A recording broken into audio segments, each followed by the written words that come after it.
On the morning of August 10th, 1991, in a little rural town in Arizona, two women walked across a parking lot toward a Buddhist temple. They were there to prepare a meal for the monks who lived inside. As they walked, the women noticed that none of the monks were outside meditating or gardening, which was strange. And when they reached the front door, not only was it locked, which was strange, there was also this huge puddle of water forming in front of it, which they just couldn't understand. The women sensed something was off, but they shrugged and left the front door and found an open door on the side of the building and went inside. Minutes later, those women would come running back outside, hysterical, screaming for help. This story includes graphic descriptions of violence. As such, listener discretion is advised. But before we get into today's story, if you're a fan of the strange, dark, and mysterious delivered in story format, then you come to the right podcast because that's all we do, and we upload twice a week, once on Monday and once on Thursday. So, if that's of interest to you, please make toast at the 5-star review button's house, but scrape all of your excess butter with all the crumbs in it back into their butter container. Also, please subscribe to the MrBallen Podcast wherever you listen to podcasts so you don't miss any of our weekly uploads. Okay, let's get into today's story.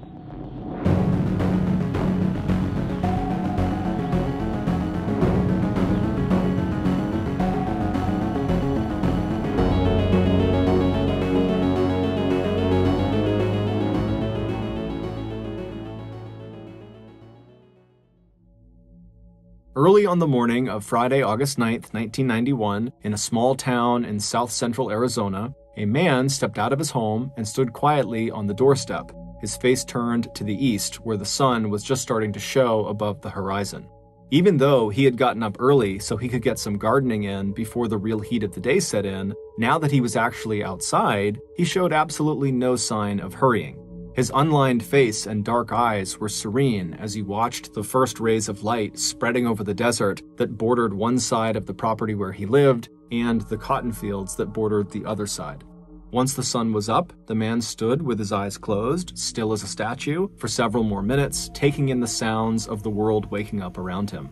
He could hear the hum of insects along with birds cooing and scratching in the dirt for seeds. He was also aware of the steady rhythm of his own breathing and the movement of a very slight breeze through the branches of the nearby cottonwood trees he had planted 2 years ago. For 36-year-old Buddhist monk Parush Kanthong, these early morning hours that he could spend alone in his garden were often the most peaceful and reflective part of his day. Now, opening his eyes, Parush turned his attention to the narrow path along the side of the single-story white stucco building with the red roof that he and 5 other monks called home.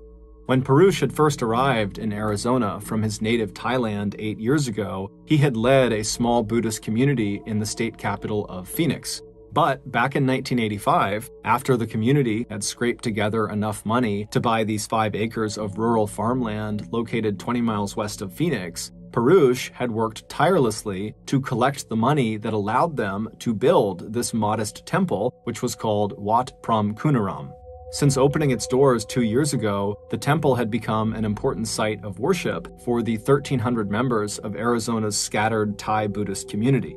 And as the abbot of the temple, an abbot is the leader of a monastery, Parush oversaw not only the services, classes, and festivals that the temple offered its worshippers, but he also oversaw the training and education of the 5 monks and 3 novices and temple helpers who currently lived there. Stepping away from the door he had been standing in that led back into the temple's dining room, kitchen, and simple bedrooms, Parush adjusted his bright saffron orange robe and began walking along the narrow path that ran the length of the temple. He listened to the gentle slap of his sandals as he slowly walked past the eggplant, basil, lemongrass, and mint that he had planted alongside the mango, banana, pomegranate, and loquat trees. Coming to a stop near the end of the path, Parush knelt down in front of one of the many little shrines that dotted the garden. As he knelt, he picked up a handful of dry soil and let it run through his fingers. Back in Thailand, August was the wettest month of the year, when rice farmers could expect 19 inches of rain. And until his move to Arizona at the age of 28, Parush marked his country's rainy season by staying indoors, so there was no chance that he and his fellow monks might accidentally step on and damage any of the rice seedlings growing in the nearby paddies. But out here in the Arizona desert, things were totally different. Water was scarce, and so it was a very precious commodity. If your property met certain minimum size requirements, you could sign up for a weekly water distribution that was delivered to each property through an irrigation system of pipes and gates. While the temple property was too small to qualify for this water allotment, Perush had worked out an agreement with his neighbor Betty Kraft, whose property also failed on its own to meet the minimum size requirements. But together, their two properties were big enough to sign up for a weekly water distribution, and so they did that, and Perush and Betty shared the water between them. He grinned as he thought of Betty. She loved gardening as much as he did. He'd see her that night, since Friday was the night that the town posted the weekly water distribution schedule. He knew Betty always worried that he might forget to close the headgate on the temple's property, which prevented their shared water allotment from flowing through to the next property along the irrigation line. And so, on whatever day they were scheduled to get their water, Betty almost always called Perush just to make sure that he had adjusted the headgate and opened his hoses so they wouldn't waste or lose even a single drop of their shared water. That was good though. Perush always enjoyed comparing notes with Betty, and he would find out this evening how her fig trees were doing. Maybe that was something he should add next year to the gardens at the temple. Collecting a handful of basil and lemongrass, Perush felt the air growing hotter, and he knew that soon he would hear the sounds of activity inside the monastery as the monks began their morning routine of meditation and work around the temple grounds. As he enjoyed his last few minutes of solitude, Perush was again thankful for the temple's remote location. In Thailand, practically the entire population was Buddhist, but in Arizona, the sight of Thai monks in their bright orange robes with their shaved heads was unusual, and it had drawn a lot of public attention and curiosity at the temple in Phoenix. But here, out in Waddell, the temple's location was so far away from the center of town that many of the town's 1,500 residents didn't even know it existed. And those who did, like Betty, they had come to welcome the sight of the monks in their orange robes quietly going about their business. And so, Perush and the other monks and Thai members of the temple were all basically left alone to meditate and practice their religion. At the core of their religion, Buddhism, is the belief that human life is one of suffering, and the only way to achieve enlightenment, or nirvana, is through meditation, spiritual and physical labor, and good behavior. Buddhists also believe in reincarnation, that you are reborn again and again after death until you reach that final state of enlightenment and you are released from suffering. Buddhist monks play a key role in the religion by living a very simple life that allows them to meditate not only on their own path to enlightenment and acceptance of the present moment, but on enlightenment, peace, and non-violence for all people. By 11 a.m., the temperature outside had reached 101 degrees Fahrenheit, and not even the cottonwood trees could shade Perush from the heat. Soon, it would be time for the monks to eat their single meal of the day. It would be made and served at the temple by a member of the community whose gift of time and food would count as service merits along the path to enlightenment. After lunch, Perush would check in with the temple's newest resident, a 75-year-old nun from Thailand who had moved into the temple just 3 weeks earlier. Visiting her was her 17-year-old grandson and novice monk, an American high school student named Matthew. Perush stood up and brushed the dirt from his knees and robes, and then he turned and walked back down the path to the side entrance of the temple that he had been standing in earlier. Before stepping back inside, he took off his sandals, and he enjoyed the smell of cooking rice wafting out from the kitchen. Once inside, Perush closed the door behind him, and then he stood there quietly for a moment. He let go of all the noise he was hearing both inside and outside of his mind. Then he opened his eyes and stepped into the nearby kitchen, and he left his handful of freshly picked herbs on the counter. At 8:30 a.m. the next day, Saturday, August 10th, Betty Kraft called the temple. At the local well last night, she and Perush had seen that their water distribution was scheduled for that day, the 10th. But that morning, Betty had found out that the distribution was going to start a bit earlier than usual, so she was calling Perush to let him know, and she wanted to remind him, again, to make sure the temple's water headgate was closed. But after dialing the number to the temple, the phone didn't ring. It was just silent. Betty didn't know why this was, and after trying again and still getting nothing, she decided to just hop in her car and make the short drive over to the temple to tell Parush in person. A few minutes later, Betty drove through the open gates of the concrete wall that surrounded the temple's 5-acre lot, and she pulled into the temple's parking area and parked her car. Getting out, she walked over to the side entrance that she knew led into the monks' living quarters. Once there, Betty quickly saw that the temple's hoses were open. Water was running out of them. But it struck her as odd that Parush had not arranged the hoses so that all the water would run into his gardens. Instead, some of the water had started to collect on the little patio right outside the door and was even overflowing into the parking lot down below. Betty felt even more puzzled when she knocked on the side door and didn't get an answer. The same thing happened when she walked around to the front entrance that led directly into the large square temple sanctuary where the monks conducted services. Not only did no one answer either door, but everything inside the building seemed unusually quiet. But not wanting to enter the monk's space without an invitation, and checking once more that the grounds were empty, Betty shrugged her shoulders. At least she knew that the temple's hoses were on and the head gate was closed. So she jumped back into her car and returned to her own property. 2 hours later, at 10:40 a.m., another car drove through the open gates of the temple into the front parking lot. Inside the car were 2 Thai women who were friends and who were both members of the temple. They were there to make the monks' Saturday meal. When the car came to a stop, the 2 women looked around and noticed something strange. There was not a single person outside working in the vegetable gardens or walking on the meditation paths. The women figured there must be a reason for this, so they just got out and headed for the front door of the temple. But before they could reach the door, they had to walk around this large puddle of water that had formed in front of the temple from all of the water pouring out of the open hoses. The women wondered why the hoses had not been adjusted to aim in other directions, but ultimately they ignored the growing puddle, and one of the women reached out and grabbed the front door handle, but when she pulled it, she saw it was locked. This was now the 3rd irregularity that the 2 women had spotted in the span of just a couple of minutes. 51-year-old Chawi Borders and her friend, Primshat Hash, were starting to get a bad feeling about what they were seeing at the temple. Something just felt off. But they quickly reminded themselves that they needed to just focus on what they were doing at the temple, not what the monks might be doing. They were there to make lunch and earn service merits. And besides, the 2 women agreed that the monks must just be inside studying or meditating, and as for the water and locked door, the monks must have just forgotten to turn off the irrigation system and open the front door to the sanctuary. So the 2 women left the front door and headed around to the unlocked side entrance. They took off their shoes outside and then stepped inside. The room they walked into was the dining room. To their left was a door that led to the kitchen. Straight in front of them was that large square temple worship area. And then to their right was a hallway that led down to 5 bedrooms that made up the monks' living quarters. The women turned left and went straight into the kitchen and got to work preparing the monks' lunch. But they hadn't been there for very long before Primshat thought she'd discovered the reason for at least some of the irregularities they had witnessed that morning.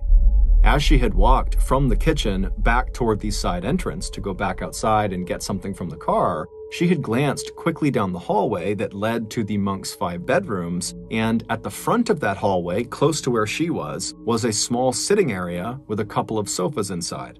And in this sitting area, Primshat saw the monks were lying quietly on the floor between these 2 sofas.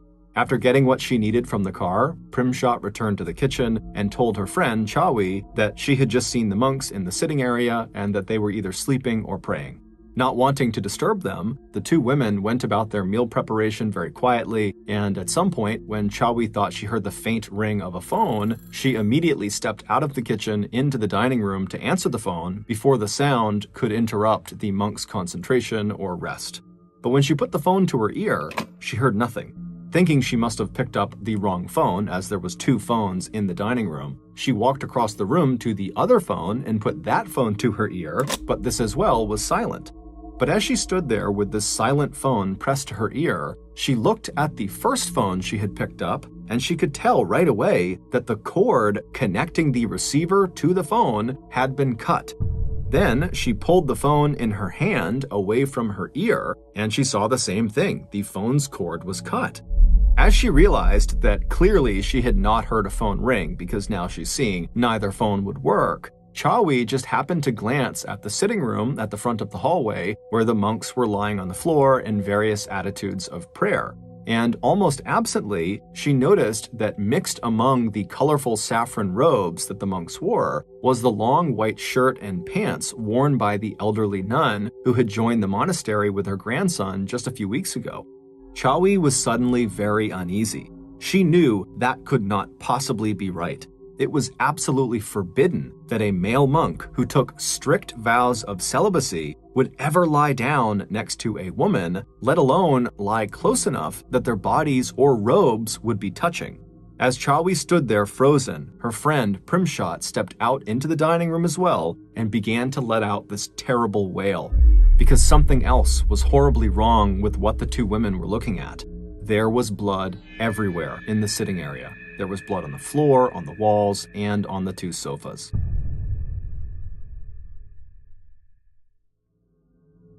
It was 11:09 a.m. that Saturday morning when the emergency call came in to the dispatcher at the Maricopa County Sheriff's Department. Chawi and Primshot, who were totally hysterical, had run barefoot to the house of a neighbor who had called 911.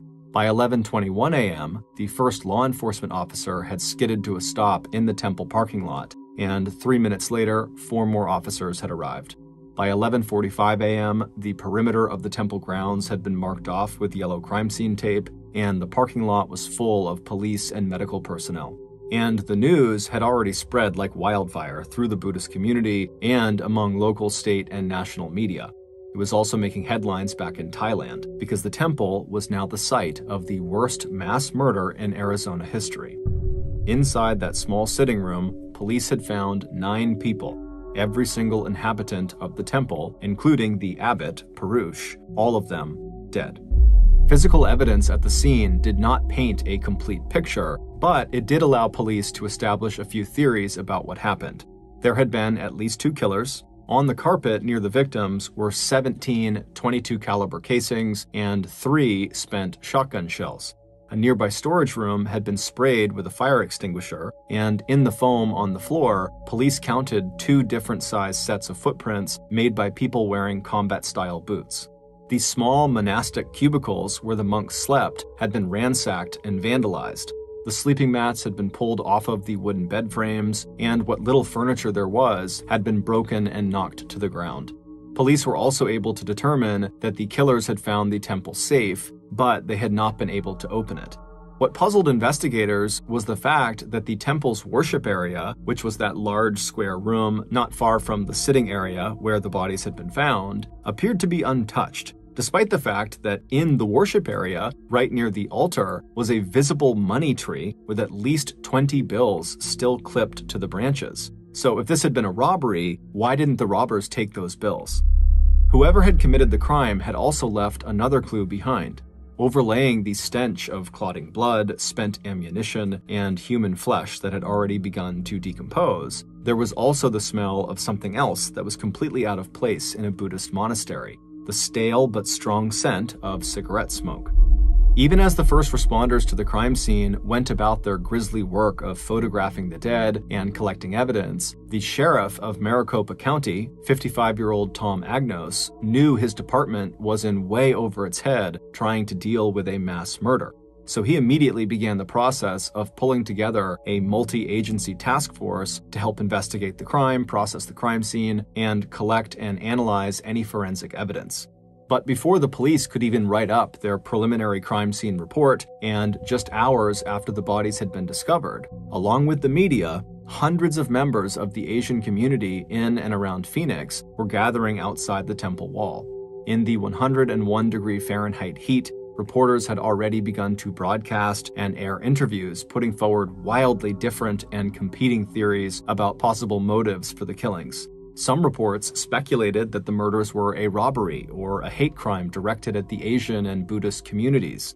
Others speculated that the killings were gang-related or drug-related, that maybe the temple itself or some of the monks or temple residents had direct connections to the growing trade in heroin coming out of Thailand into the United States. Meanwhile, based on their discussions with Betty Kraft, who had met with Perush at the local well in Waddell at 9:30 p.m. on the night of August 9th, along with findings from the medical examiner's office, the investigators were able to narrow down the time of the murders to between 2 and 4 a.m. on the morning of August 10th. But despite all the evidence of violence and destruction left at the crime scene, by August 12th, 2 days after the mass murder, the best lead that investigators had was just a report of a red SUV, a Ford Bronco with a white stripe, that had been seen by several different witnesses driving away from the area where the temple was located around the time that the murders were likely to have been committed. Over the next few weeks, more than 60 law enforcement personnel would follow up on more than 500 leads, including that report of the red Ford Bronco, but none of those leads would pan out. Officers dug into the private lives of the 9 victims, but they just could not come up with any person or group who might have wanted one of them or all of them dead. Members of the Asian community had raised a $10,000 reward for information leading to the killers, but no one had come forward with anything useful. But almost exactly 1 month after the murders, the task force would receive what they believed was their first real break in the case. On Monday, September 10th, police in Tucson, Arizona, called the Special Task Force headquarters in Phoenix, saying they had just gotten a tip related to the mass murder. The tip had come in that morning from a 24-year-old patient at the Tucson Psychiatric Institute who had checked himself into the facility after attempting suicide. The patient, who gave police several false names before giving them his real name, Michael Lawrence McGraw, was known in his hometown neighborhood of South Tucson by yet another name, Crazy Mike. He told Tucson police that he had something to say about, quote, some kind of murders that happened in Phoenix at the Buddhist temple. As soon as they got this tip, investigators drove to Tucson and went through the administrative process of getting Mike released from the psychiatric hospital so they could drive him back to Phoenix for questioning. Once that was done and Crazy Mike was in Phoenix, investigators at the task force headquarters spent the next 3 days questioning him during interrogations that sometimes lasted longer than 12 hours at a stretch. Between sessions, Mike was taken to a 4-star Sheraton hotel and treated to room service, but he was never allowed to sleep for more than a few hours at a stretch, and he did not have a lawyer with him for the interrogations.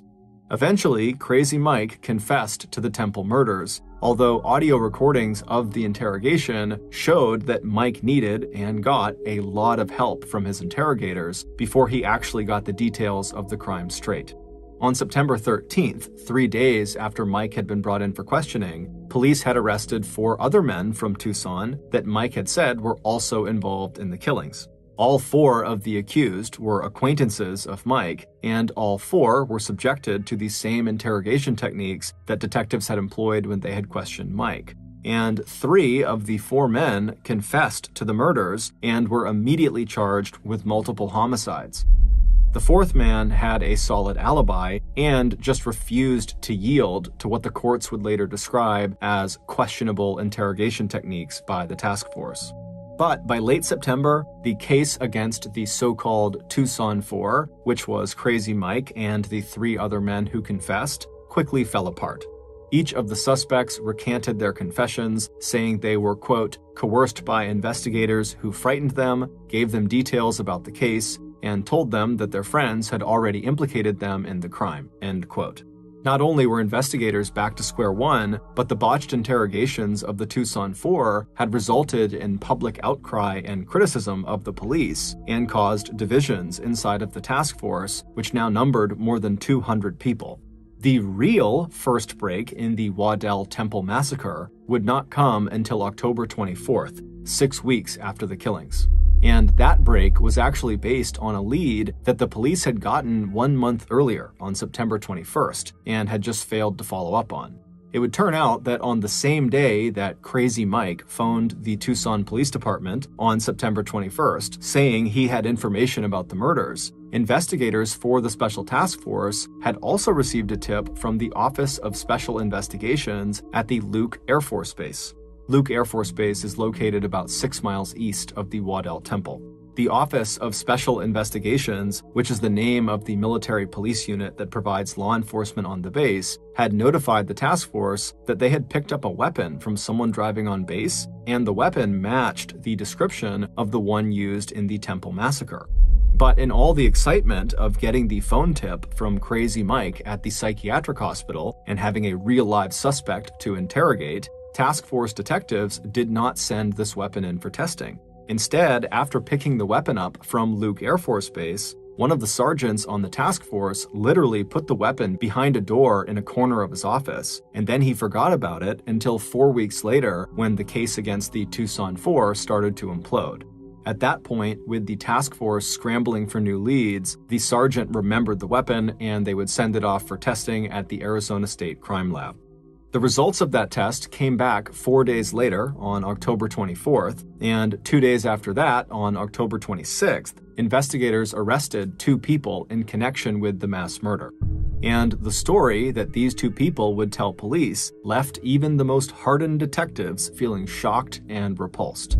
Based on the testimony of these 2 individuals, here is a reconstruction of what really happened in the early morning hours of Saturday, August 10th, inside the Waddell Temple. The last communication between the residents of the Waddell Temple and the outside world happened at about 11 p.m. on the night of Friday, August 9th. Perush, the abbot of the temple, had already come back from his meeting at the local well with neighbor Betty Kraft. Other monks had also returned to the temple after performing a blessing ceremony at the house of one of the temple members earlier that evening. At 11, one of the monks telephoned the woman who had prepared that day's noontime meal, asking if she would like to return to the temple the next day, Saturday, an offer she later told police she had declined. After 11 p.m., finished with their daily routine of meditation, prayer, work, and teaching, 4 of the temple's residents made their way to the small sitting room to talk and watch TV. The temple's gentle 75-year-old nun, who had spent most of her life in Thailand doing the back-breaking work of planting and harvesting rice, had made her way to her tiny sleeping quarters, less a bedroom than a closet, that had just enough space inside for a simple sleeping mat, but which gave her the required physical separation from the monks. But just as the evening was coming to a close for the residents of the temple, the night was just getting started for 2 local teenage boys, one 16 years old and one 17 years old. This was a night, in fact, that had been a long time in the making. 3 months earlier, one of the teens' brothers had told them that the Waddell Temple was full of riches like golden Buddha statues and a safe full of money. And this brother would know because he had actually spent 6 weeks that summer living in the temple as a novice monk. And so the 16-year-old and the 17-year-old became obsessed with this temple and these riches. But as they thought more and more about robbing the temple, they realized they weren't just interested in the money. They were also interested in treating this robbery like it was a full-scale military operation. And they both agreed that for this military operation to be successful, they would have to pull it off without leaving any witnesses. So back in June of 1991, while Perush and his fellow monks were out in the temple gardens just starting to plant melons, basil, corn, and sweet potatoes, the 2 teens started preparing for their robbery/war game. Both of the boys had fathers who worked at the nearby Luke Air Force Base, so the boys went to the base store and over a period of time bought the gear they needed. Boots, camouflage hats, scarves, military belts and goggles, battle harnesses, and military knives and flashlights. Getting the weapons wasn't hard either. The 16-year-old boy had access to his father's 20-gauge pump-action shotgun that he loaded up with birdshot. When you fire birdshot, it's like firing a cluster of small metal BBs all at once. And the 17-year-old would borrow a .22 caliber rifle from an unsuspecting acquaintance. By late summer, after weeks of talk and planning, the 2 teen boys had settled on a date. They'd arrive at the temple late on the night of Friday, August 9th, when they knew all the monks would be inside the temple. So just before midnight on that Friday night, the 2 boys, dressed in their full military outfits and driving an older model Mustang, turned off the car headlights as they rolled through the open gates of the temple and parked the car in the far corner of the parking lot. The boys pulled on their gloves and then checked to make sure their guns were loaded and that all the gear they would need was either hooked onto their bodies or in their respective duffel bags. Then, after nodding to one another, they put their big goggles over their eyes, pulled their hats down tight over their foreheads, and pulled their scarves up around their nose and mouths. Then they got out of the car and began walking toward the side door of the temple that led into the dining room. Just after midnight on August 10th, the quiet inside the temple was suddenly shattered.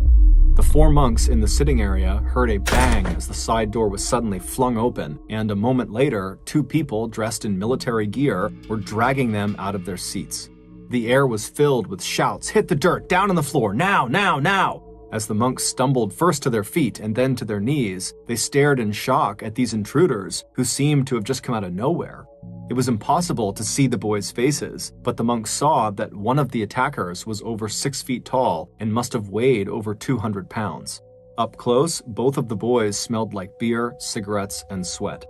But the monks hardly had time to process any of this before the intruders split up, one of them screaming and waving a long-barreled gun as he circled the 4 monks who were now kneeling on the floor in the 6-foot-wide space between the 2-person and 6-person sofas on opposite sides of the sitting area. Meanwhile, the other intruder ran down that narrow hallway leading to the temple's 5 bedrooms, where he dragged the remaining 2 monks, 1 novice monk, and the temple helper back to the sitting room, where they also were forced at gunpoint to join the circle of monks in the cramped space between the sofas. It was obvious after one look in the monks' bare, empty bedrooms that this temple was not full of riches like the boys had hoped. But that didn't stop the 2 boys from taking turns vandalizing, smashing, and destroying everything in front of them. And when one of the boys pulled open the door of the final room at the end of the hallway, which was really just a large closet, cowering on her knees right in front of him was the temple's oldest resident, the tiny 75-year-old nun and grandmother who had only arrived at the temple 3 weeks earlier with her 17-year-old grandson. Grabbing hold of her white shirt dress, the intruder dragged her back to the sitting area and then forced her to take her place amongst the others. After an hour spent ransacking the living quarters and temple office, the only treasure the 2 boys had found was a safe that they could not figure out how to open, and some envelopes of cash offerings from members of the temple. So, frustrated, the 2 boys would spend their second hour in the temple switching back and forth between terrorism and more destruction. Taking turns, they circled their kneeling captives, stepping on their legs and backs, prodding them with the barrels of the rifle and the shotgun, and jumping on and off the seats of the sofa as they made their way around and around, demanding the combination to the safe and the location of any hidden valuables they were sure the monks must have somewhere. And as they tortured and degraded the 9 people in front of them, the boys smoked one cigarette after another, blowing the smoke into their captives' faces and crushing out the butt of each cigarette in a big glass ashtray that they had placed in the center of their human circle. But from the very first moment that the boys had broken into the temple, the response from the monks totally threw them off. These were not people who wanted to fight or argue or beg or even resist. Instead, the more violent and threatening the boys became, the less of a reaction they got from their victims. Instead, the monks looked around the circle and calmly made faces of encouragement at the terrified novice monk and the temple helper, who just went by the simple name of Boy, and the 75-year-old nun. At some point, Perush laced his fingers together in prayer and began to chant. The other 5 monks, who, like him, had spent years learning to accept, without question or resistance, every moment and circumstance in their lives, joined him.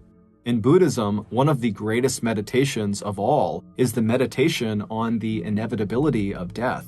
And as Perush looked from face to face around the circle, he wanted each one of them to know that however and whenever death came, it would bring the gift of rebirth and enlightenment. So even as the intruders physically and verbally assaulted them, trying to get them to not only give up the code to the safe, but to react to their captors with fear, Perush and the other monks just continued to mentally withdraw into the calm space of their meditation and prayer. And their strength appeared to give the other non-monks the resolve they needed to relax and be calm as well.